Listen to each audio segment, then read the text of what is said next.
Comment ça marche le truc? C'est quoi la petite lumière rouge là? Ça veut dire que ça enregistre? Salut à tous et à toutes, c'est Lutte, comment ça va?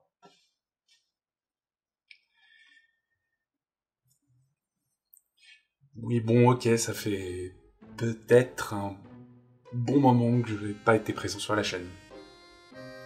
L'été a été comme qui dirait... compliqué. Ouais, compliqué. Promis, j'essaye d'en causer dans le prochain vlog. Un peu de patience. Mais, croyez-le ou non, la vidéo m'a manqué. Oui, on dirait pas comme ça, mais ça me démangeait de reprendre la vidéo. Clairement. Et ce qui m'a donné aussi envie de retoucher à la vidéo, en plus du sujet que vous connaissez déjà si vous avez lu le titre de la vidéo, c'est tout bêtement que j'ai eu l'occasion de pouvoir enregistrer un événement live. Et cet événement live, en fait, tout bêtement, c'était un enregistrement d'un épisode du podcast de Sens Créatif. Sens Créatif, je pense que vous commencez à connaître si vous me suivez sur la chaîne, parce que j'en parle à peu près une fois dans chaque vidéo. Et on déborde pas la règle, hein. Qu'est-ce que vous voulez? Patate club jusqu'au bout. Et donc du coup, Jérémy m'a demandé si je voulais d'enregistrer avec mon matos cet épisode en live qui avait comme sujet la parité dans le milieu de l'illustration. Chemin faisant, ça m'a redonné envie aussi de reprendre. Voilà. C'est pour ça que je suis devant vous aujourd'hui, présentement en fait. Voilà. Allez, salut à tous, hein. Non, je plaisante. Je plaisante et je me prends les fils, hein, voilà. Non, évidemment, je plaisante. Si je viens ici, c'est qu'il y a une occasion. Il y a une occasion, évidemment. Et quelle meilleure occasion, quelle vraiment meilleure occasion pour se relancer tranquillement que de faire ça en même temps que le lancement de la nouvelle édition d'un challenge qui réunit pléthore d'illustrateurs et d'illustratrices. Un challenge qui vous prend tout un mois entier, au point que vous en êtes à, parfois sur la fin, sacrifier quelques épisodes de vos séries préférées. Le challenge qui te fait te sentir super motivé les 2 premiers jours, partager tout ce que tu vois concernant ce challenge, mais que au bout d'1 semaine, tu es déjà crevé et que tu as déjà envie de te... je sais pas, insérer ici, truc horrible. Je veux bien entendu parler d'Inktober. Eh oui, Inktober, ça y est, ça va commencer, ça va être bientôt le moment, c'est même déjà commencé, le jour d'aujourd'hui, qui ne veut rien dire comme terme, où je poste cette vidéo.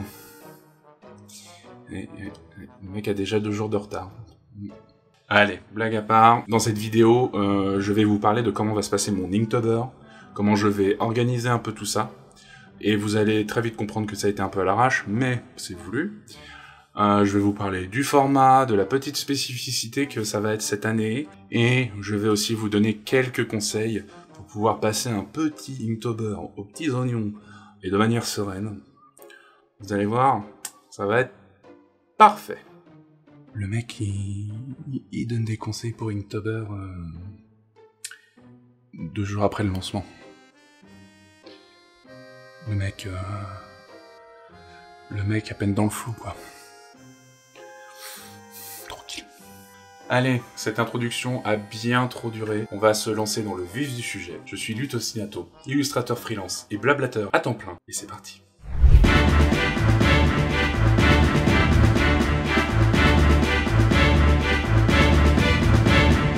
Bon, parlons peu mais parlons bien, je vais déjà commencer par présenter ce qu'est Inktober, pour celles et ceux qui ne le savent pas.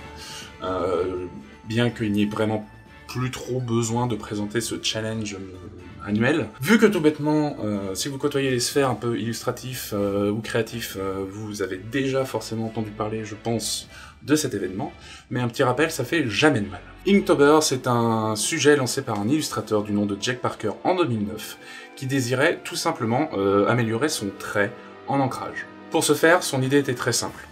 Pendant 1 mois, chaque jour, dessiner un dessin et l'ancrer.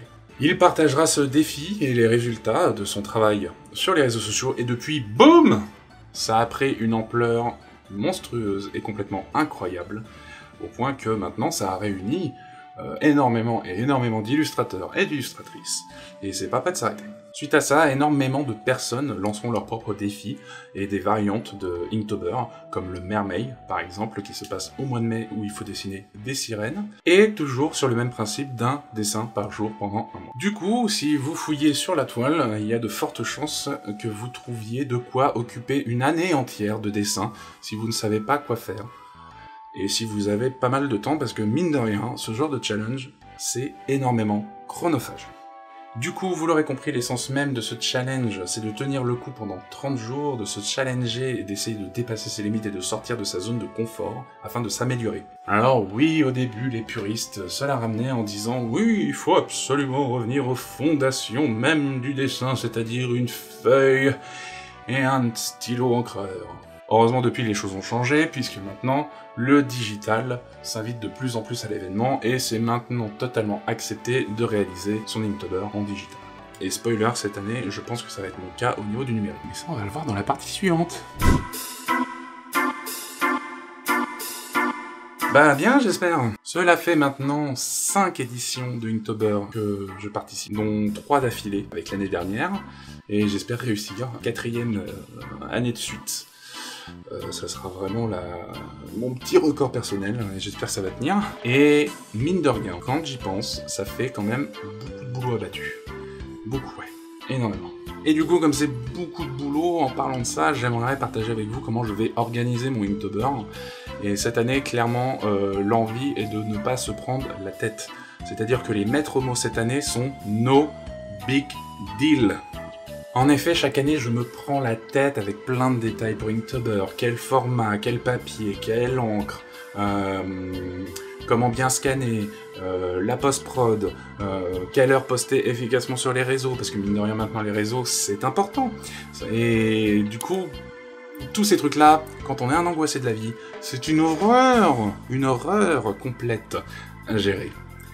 Et moi, cette année, j'ai pas envie d'avoir une horreur complète. J'ai envie de prendre mon temps, de kiffer ma vie, et d'être zen. Juste zen. Complètement zen. En plus, quand on rajoute à ça l'idée merveilleuse que j'avais l'année dernière de filmer régulièrement ce que je faisais, ça prenait toute la journée. C'est simple, réaliser un dessin par jour pour le Inktober, en plus de filmer, de resize les formats et de cleaner le tout, ça me prenait facilement une après-midi, voire une journée entière.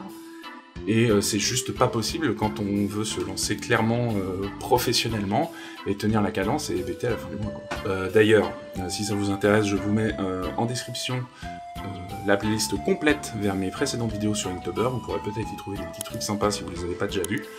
Et puis en attendant de voir les prochaines vidéos, ça vous occupera un bon moment, je pense. Du coup, vous l'aurez compris, je pense, parce que je le répète depuis tout à l'heure, j'ai envie juste d'être zen et de kiffer ma vie. Faut tout vous dire, je veux tellement être zen que j'ai tout écrit hier.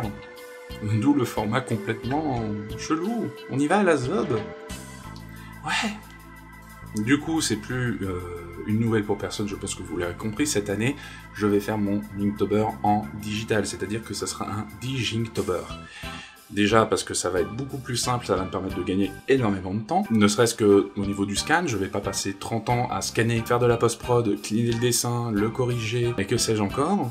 Puis surtout, ça m'évite aussi les contraintes en termes de matériel, c'est-à-dire que Photoshop, je commence à vraiment encore plus en plus le maîtriser. Puis c'est surtout qu'en fait, tout bêtement, pas de stress au niveau des erreurs. Et oui, moi cette année, j'ai envie de tricher, j'ai envie d'avoir le CTRL-Z. CTRL-Z. Côté format, je pense rester du coup sur du 1-1, soit un format carré, parce que c'est facile à composer, et que j'aime vraiment beaucoup ça, dans la forme et dans le rendu que ça a. C'est le format hyper facile à instagrammer. Et ça t'enlève un temps fou aussi, parce que bah, t'as pas besoin de cropper ton image, t'as pas besoin de tricher, de créer une autre image derrière avec le flou, parce que des fois Instagram décide de changer son format, bref. Zen, on y va tranquille. Puis si jamais j'ai envie de filmer, bah c'est pas bien compliqué, pas besoin d'installer tout mon matos, une simple pression d'un raccourci pour activer l'enregistrement de ma carte graphique, et en avant gagnant. Elle est pas belle la vie. Franchement, moi je prends Bon, par contre, il y a un truc que je vais rester dessus, et que je vais faire, c'est continuer de filmer un peu ce que je fais, mais pour ce faire, je vais pas faire ça chaque jour, je vais le faire tous les dimanches. C'est-à-dire que tous les dimanches, vous aurez une vidéo, comme présentement, normalement, si tout va bien.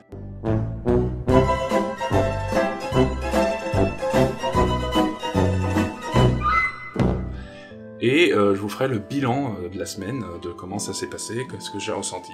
Des pétouilles ou quoi, vous le saurez. Bref, tous les dimanches, vous aurez une petite vidéo bilan de la semaine passée. Et pour ce faire, il va y avoir du coup une petite spécificité là encore, c'est que je ne vais pas faire les dessins du week-end. Je vais pas faire les dessins du week-end parce que ça va me permettre juste de gagner tout bêtement du temps sur le montage et pour filmer. Rien de mieux que d'avoir 2 jours complets pour pouvoir faire ça, puis sortir sa vidéo tranquillement à 18 h. Parce que je vais essayer de caler ça vers 18 h. Je dis pas que ça sera tout le temps le cas. Donc voilà en gros comment ça va se passer pour moi. Pas de dessin le week-end et du digital. Et ouais, je transgresse les règles. Mais en même temps, c'est mes choix, mes envies. Eh ouais. Ouais, parce que ça peut être différent pour vous, ça peut être différent pour n'importe qui. En fait, chacun peut voir son youtuber à sa porte, on va dire, et chacun peut le faire comme il a envie. Mais ça, du coup, on va le voir dans la partie conseil. Bon, d'accord, je l'avoue, c'est pas très malin de faire une partie conseil alors que le challenge a déjà commencé il y a 2 jours. Mais comme on l'a dit, Inktober c'est un challenge perso, c'est du défi personnel, on cherche juste à sortir de sa zone de confort et ça veut pas dire qu'à tout moment ça peut changer. C'est à vous de vous accaparer ce challenge. Surtout qu'en plus, je pense que vous avez dû déjà voir moult vidéos tout le long du mois de septembre de pas mal d'illustrateurs et d'illustratrices qui vous donnent eux-mêmes leurs conseils pour bien réussir ce challenge. Donc je compte pas révolutionner le game non plus. Du coup, en tout premier conseil, et peut-être le conseil déjà primordial, jouez le jeu du sans enjeu. Et là, sans doute, quelques patates de sens créatif vont reconnaître cette célèbre quote. C'est bien normal parce que c'est un peu notre... mantra ? Ouais, on va dire ça, c'est un peu notre mantra, quoi. Jouez le jeu du sans enjeu. Allez-y, y a pas de souci. Au pire, quoi, vous ratez, c'est pas grave, vous aurez appris des choses. En effet, Inktober, c'est un défi, un challenge, c'est personnel. Chacun, comme je le disais, vit son challenge à sa manière. Ça ne regarde que vous. Donc lancez-vous, il n'y a aucun souci. Au pire, vous arrêtez, parce que vous en avez marre, vous voyez que ça vous plaît pas. Pas grave. Vous avez mené jusqu'au bout, mais vous n'êtes pas très satisfait, pas grave non plus. Vous pouvez voir du coup là où ça vous a insatisfait. Il n'y a que du positif à essayer ce challenge. Que ce soit 2 jours ou 30. Il n'y a rien à perdre, vous jouez pas votre vie. Donc allez-y, lancez-vous. Et comme dirait une citation que j'ai trouvée sur un site random de citations hyper reconnues, essayer c'est déjà réussir en soi.